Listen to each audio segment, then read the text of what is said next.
everyone, it is Alexia from amysticspath, back to bring you guys some more clarity. Thank you so much for tuning in and watching Taurus's tarot scopes for the month of May.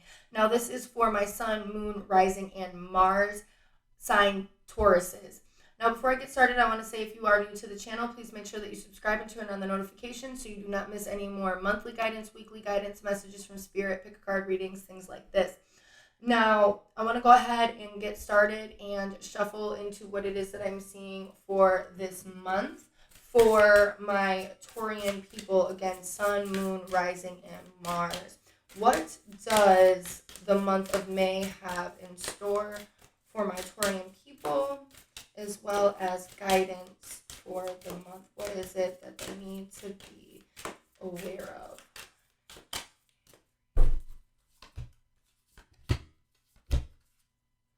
All right, we have the card of Uranus, Chiron, Virgo, and Leo. And the first thing that I see and that I want to speak of is looking at Chiron and Virgo. I feel like that this is very sensitive energy. All right, that it is very sensitive and it is very I don't want to say practical or like realism, but it's seeing things for the depth of what it is that they are.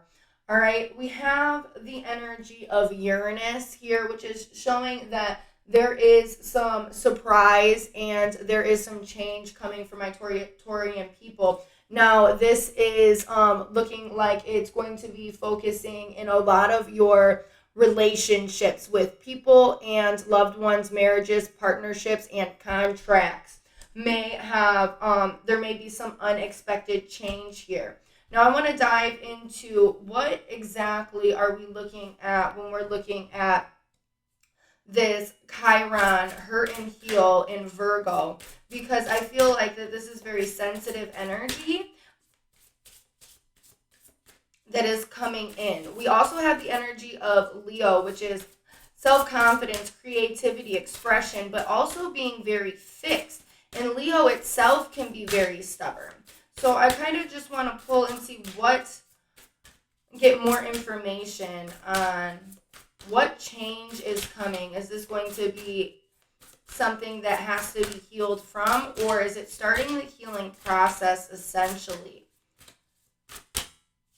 Because there is this energy of not being able to see, like seeing things for exactly what it is that they are, and sitting within almost like the pain of that, but what will almost turn into healing. We have this spirit of gratitude, sacred reverence, and beautiful encasing, which is leading me to believe that this is all spiritly divine, that you are being asked to open your heart up and open up to almost the new possibilities of the world. There's some unlocking of your heart that needs to happen and letting some things in. You might have been closing yourself off to certain things because of certain circumstances, but I feel like change is coming in for my Taurian people. Change is coming in to kind of have this unlocking and get you more in depth with your own self-confidence and your own individuality. There may be some relationships, some contracts, and some partnerships that are changing. The status of the relationship may be changing, and things may be breaking apart because the universe is trying to unlock something within you and unlock what it is that you've been keeping yourself from what it is that you are supposed to be experiencing, nevertheless, of where Spirit is trying to push you to. And there may be some things that you've been hiding from that this energy of Virgo is going to not let you be able to unsee or not see what that is. Okay. We have the Hanged One, which is that you're kind of being put in this catalyst of change to redevelop and to reform. All right. And we have, the Tower, that these changes are coming in, as well as the Ace of Swords, quick, fast, in a hurry, and because your things are being broken down to make almost different changes within you and within how you move. Okay. So I feel like there may be some period of pain here, but Spirit is going to put you into this catalyst point to kind of regenerate that energetically, that you may be pushed to the point where you are secluded to work on, to heal from these relationships that are kind of in partnerships, maybe even contracts that may be breaking down, that you've seen yourself going in a direction and Spirit is like, nope, we need to reform, remold, and go in a different way.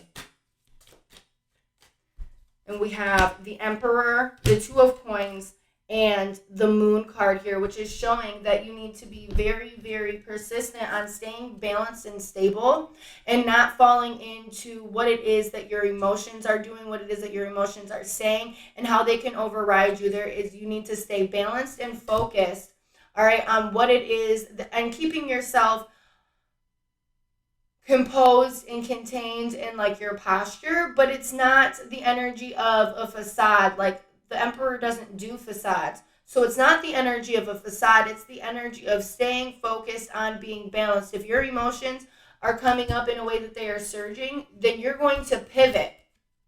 You're going to pivot and recalibrate yourself to stay on square. That doesn't mean that you're ignoring these emotions when they come up. It means that you're staying balanced. You're not letting them or giving them the energy or the fuel to kind of start welling up and then taking over.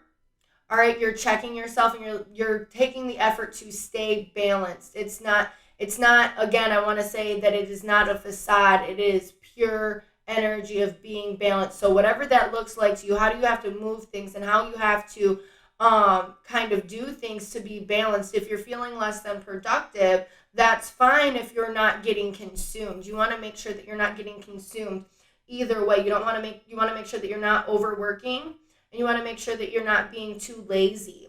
All right? You want to make sure that you're in the middle and you're balanced. So whatever your best is for your day and that day of where your energy is, then that's where your best is. But don't fall into a line where you're getting unbalanced either way. You don't want to be aggressively moving too forward too hard, because that means a crash and burn. And you don't want to be too lazy and unmoving, because that's the energy of being stuck in the mud. And we do not want that. All right. Now, this is what it is that I'm seeing for my Taurian people for the month of May. I hope that you've gotten all the clarity that you need. If you feel like you need a reading specifically for yourself, please do not hesitate to contact me. I hope everybody has a great day. Mwah.